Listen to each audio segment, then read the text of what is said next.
দুই দশক ধরে ফুটবল বিশ্ব মন্ত্রমুগ্ধ হয়ে আছে দুই জাদুকরের মাস্টার ক্লাসে।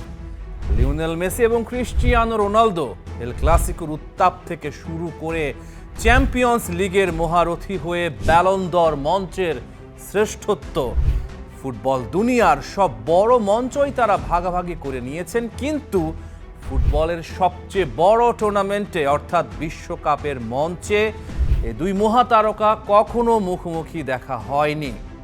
2026 সালের উত্তর আমেরিকার যৌথ আসর হতে পারে এই অপূর্ণতা ঘোচানোর শেষ সুযোগ। 48 দলের নতুন ফরম্যাট। আর্জেন্টিনা ও পর্তুগাল নিজ নিজ গ্রুপে সেরা হয়ে এগুতে থাকলে কোয়ার্টার ফাইনালে তাদের দেখা হবে। কেমন হবে সেই ট্যাকটিক্যাল লড়াই? মেসি বনাম পর্তুগিজ মিডফিল্ড। আর্জেন্টিনা যদি পর্তুগালের মুখোমুখি হয় তবে মাঠের মূল আকর্ষণের কেন্দ্রবিন্দুতে থাকবেন লিওনেল মেসি। তবে মেসির কাজটা মোটেও সহজ হবে না। মাঝ মাঠে তাকে বোতলবন্দি করার জন্য পর্তুগাল তাদের সেরা অস্ত্রগুলো ব্যবহার করবে। ম্যান মার্কিং এর গুরু দায়িত্ব। মাঝ মাঠে মেসির মূল লড়াইটা হবে ভিতিনিয়া কিংবা রুভেন নেভেসের সাথে। তবে সবচেয়ে বেশি যে খেলোয়াড়টি মেসির সাথে ছায়ার মতো লেগে থাকবেন তিনি হলেন জোয়াও নেভেস। তরুণ এই ডিফেন্সিভ মিডফিল্ডারকে দিয়ে মেসিকে সারাক্ষণ চোখে চোখে রাখার পরিকল্পনা করতে পারেন পর্তুগিজ কোচ। উইং বনাম সেন্টার। রক্ষণ ভাগের নুনো মেন্দেসের সাথে মেসির সরাসরি ট্যাকটিক্যাল লড়াই হওয়ার সম্ভাবনা বেশ কম, কারণ নুনো যদি মেসিকে ম্যান মার্ক করতে যান তবে তাকে নিজের উইং ছেড়ে সেন্টারে চেপে আসতে হবে, যা পর্তুগালের রক্ষণ ভাগকে অরক্ষিত করে দিতে পারে। জোনাল ব্লকের বুদ্ধির লড়াই। আধুনিক ফুটবলে প্রেসিং এক বড় অস্ত্র হলেও সম্ভাব্য হাই ভোল্টেজ ম্যাচে দুই দলই কিছুটা ভিন্ন কৌশলে খেলতে পারে। আর্জেন্টিনা ও পর্তুগাল দুই দলেই একাধিক বল প্লেয়িং এবং ক্রিয়েটিভ মিডফিল্ডার রয়েছেন। এক পক্ষ অন্য পক্ষকে অতিরিক্ত প্রেস করতে গিয়ে নিজেদের ডিফেন্সে ফাঁকা জায়গা উপহার দিতে চাইবে না। অল আউট প্রেসিং এর চেয়ে দুই দলই জোনাল ব্লক তৈরি করে প্রতিপক্ষকে আটকে রাখার দিকে বেশি মনোযোগ দেবে। ফাঁদ পেতে প্রতিপক্ষের ভুলের অপেক্ষা করাই হবে মূল কৌশল। ব্রুনো বনাম মেসি, লাইন ব্রেকিং পাসের যুদ্ধ। দুই দলই যখন সলিড জোনাল ব্লকে রক্ষণাত্মক ও সাবধানী ফুটবল খেলা শুরু করবে তখন সাধারণ পাস দিয়ে রক্ষণ ভাঙা অসম্ভব হয়ে দাঁড়াবে। আর তখনই ম্যাচের ভাগ্য নির্ধারণের দায় পড়বে দলের সেরা ক্রিয়েটরদের ওপর। ম্যাচের মোড় ঘোরাবেন তিনি, যিনি নিখুঁত লাইন ব্রেকিং পাস দিতে পারেন। একদিকে থাকবেন পর্তুগালের ব্রুনো ফার্নান্দেজ, অন্যদিকে আর্জেন্টিনার লিওনেল মেসি। জোনাল ব্লকের জমাট রক্ষণ ভেঙে স্ট্রাইকারদের পায়ে বল জোগানোর এই লড়াইটা হবে ভীষণ গুরুত্বপূর্ণ। ক্রাউডেড মেসি ও আর্জেন্টিনার মিডফিল্ডের সুবিধা। মেসির বয়স বেড়েছে, গতি আগের মতো নেই এ কথা সত্য, কিন্তু তার ফুটবল ব্রেইন এখনো অনন্য। গতি কমেছে কিন্তু ভিশন বেড়েছে। পর্তুগিজ মিডফিল্ড যখন মেসিকে চার পাশ থেকে ছেঁকে ধরবে তখন মেসি নিজের মার্কারদের টেনে নিয়ে অন্যদের জন্য জায়গা তৈরি করবে। মেসি নিজে বল না পেলেও তার এই মুভমেন্ট আর্জেন্টিনার বাকি মিডফিল্ডারদের যেমন ম্যাকঅ্যালিস্টার বা এনজো ফার্নান্দেজ কিংবা নিকো পাসদের ফ্রি করে দেবে। স্নায়ু যুদ্ধ ও টাই ব্রেকারের রোমাঞ্চ। নকআউট পর্বের এমন হাই ভোল্টেজ ম্যাচে দুই দলের কেউই কাউকে এক চুল ছাড় দেবে না। অতিরিক্ত সাবধানী ফুটবল খেলার কারণে ম্যাচটি নির্ধারিত ও অতিরিক্ত সময় পেরিয়ে টাই ব্রেকারে গড়ানোর সম্ভাবনাও প্রবল। যদি ম্যাচ টাই ব্রেকারে যায় তবে আর্জেন্টিনার জন্য কাজটা একেবারেই সহজ হবে না, কারণ পর্তুগাল দলে রোনালদো সহ ঠান্ডা মাথার পেনাল্টি টেকার অনেক। অন্যদিকে আর্জেন্টিনার আছে এমি মার্তিনেজের মতো টাই ব্রেকার স্পেশালিস্ট। বিশ্বকাপে কখনো মুখোমুখি হয়নি আর্জেন্টিনা পর্তুগাল। ইন্টারন্যাশনাল ফ্রেন্ডলিতে মেসি রোনালদোর দেখা হয়েছে মাত্র 2 বার। 2011 সালে মেসির আর্জেন্টিনা জিতেছিল 2-1 গোলে, যেখানে মেসি ও রোনালদো দুইজনই গোল করেছিলেন। আর 2014 সালে রাফায়েল গেরেরার গোলে পর্তুগাল জিতেছিল 1-0-তে। বিশ্বকাপের কোয়ার্টার ফাইনাল পর্যন্ত পৌঁছানো এবং সেখানে মেসি রোনালদো একে অপরের মুখোমুখি হওয়াটা হয়তো অনেক যদি কিন্তুর উপর নির্ভর করছে, কিন্তু যদি সত্যি এই মঞ্চ তৈরি হয় তবে তা হবে ফুটবল ফ্যানদের স্বপ্ন পূরণের এক ম্যাচ।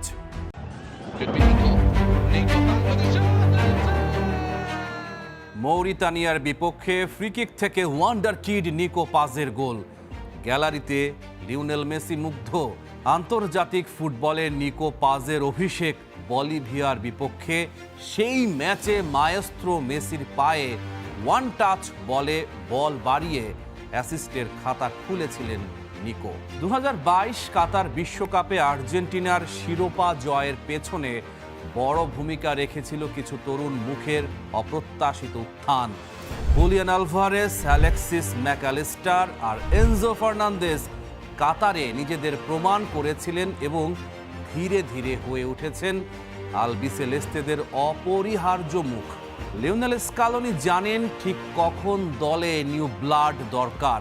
সঠিক সময়ে সঠিক খেলোয়াড়কে বিশ্বাস করার এই সাহস তার সবচেয়ে বড় গুণ। 2026 বিশ্বকাপেও সেই ধারা অব্যাহত রয়েছে। এবারে Scaloni trump card creative midfielder Nico Paz. Back heel, Nico Paz, that's a dangerous ball! Nico পাজকে আধুনিক ফুটবলের একজন পারফেক্ট নাম্বার 10 হিসেবে বিবেচনা করা হয়। ড্রিবলিং, প্লেমেকিং আর শুটিং, এই 3 গুণেই তিনি আলাদাভাবে পরিচিত। আর্জেন্টাইন ক্যাপ্টেন লিওনেল মেসি বলেছেন, নিকোর মাথাটা দারুণ পরিণত, খেলা পড়ার ক্ষমতাও অসাধারণ। আমার মনে হয় এই দলে ও ঘরের মতোই স্বাচ্ছন্দ্য বোধ করবে। নিকো পাজের বাবা পাবলো পাজ আর্জেন্টিনার 1998 বিশ্বকাপ দলের ফুটবলার। বিশ্বকাপে মাত্র একটাই ম্যাচ খেলেছিলেন পাবলো, তবে তার ছেলে নিকো যেতে পারেন বহুদূর।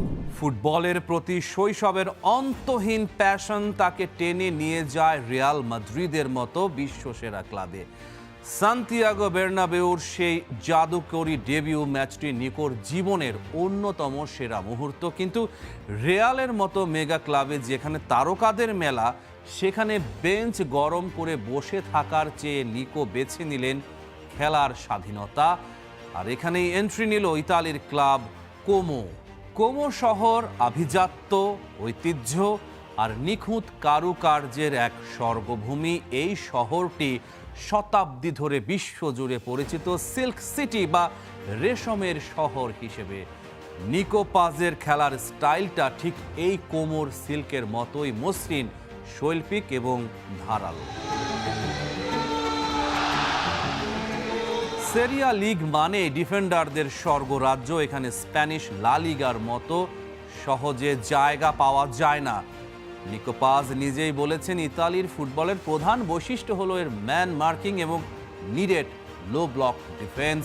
এখানে ডিফেন্ডাররা খ্যাপাটে কুকুরের মতো তারকার পেছনে লেগে থাকে এবং স্কিলফুল খেলোয়াড়দের জন্য কোনো স্পেস বা ফাঁকা জায়গা ছাড়ে না। কিন্তু নিকোর পায়ে রয়েছে জাদুকরি আর্ট। তিনি জানেন কিভাবে ওয়ান অন ওয়ান সিচুয়েশনে নিজের মার্কারকে বিট করতে হয়। ইতালির কড়া ডিফেন্সের মাঝেও নিকো যখনই তার মার্কারকে ড্রিবলিং বা বডি ফেইন্ট দিয়ে ছিটকে দেন, তখনই প্রতিপক্ষের ডিফেন্সে বড় সড়ো ফাটল তৈরি হয়। আর সেই ফাঁকা জায়গায় ফায়দা তুলে নিকো তার ফরওয়ার্ড লাইনে ডেডলি পাস বাড়িয়ে দেন। অর্থাৎ প্রতিপক্ষ যতই লেজে গোবরে অবস্থা তৈরি করতে চাক না কেন, নিকো তার সিল্কের মতো মসৃণ পাসিং দিয়ে ঠিকই ফাঁদ কেটে বেরিয়ে আসেন। আর্সেনাল ও বার্সেলোনার কিংবদন্তি সেস্ক ফ্যাব্রেগাসের অধীনে কোমোতে এসে নিকো স্রেফ একজন প্রতিভাবান তরুণ থেকে সেরিয়ার সবচেয়ে বিধ্বংসী মিডফিল্ডারে পরিণত হয়েছেন। 2025-26 মৌসুমে কোমোর হয়ে 35 ম্যাচে 12 গোল আর 6টা অ্যাসিস্ট নামের পাশে। রোমা কিংবদন্তি ও ইতালির সাবেক ফরওয়ার্ড ফ্রান্সেসকো তত্তি বলেছেন, এই মুহূর্তে ইতালিতে ইতালিয়ান প্রতিভার বড়ই অভাব। এখন আমি যে খেলোয়াড়ের দিকে সবচেয়ে বেশি মনোযোগ রাখছি সে নিকো পাজ। যদিও সে ইতালিয়ান না, ওর মধ্যে এমন কিছু একটা আছে যা আমাকে সত্যি মুগ্ধ করে। বিশ্বের সেরা খেলোয়াড়দের একজন হওয়ার জন্য যা যা লাগে সব ওর আছে।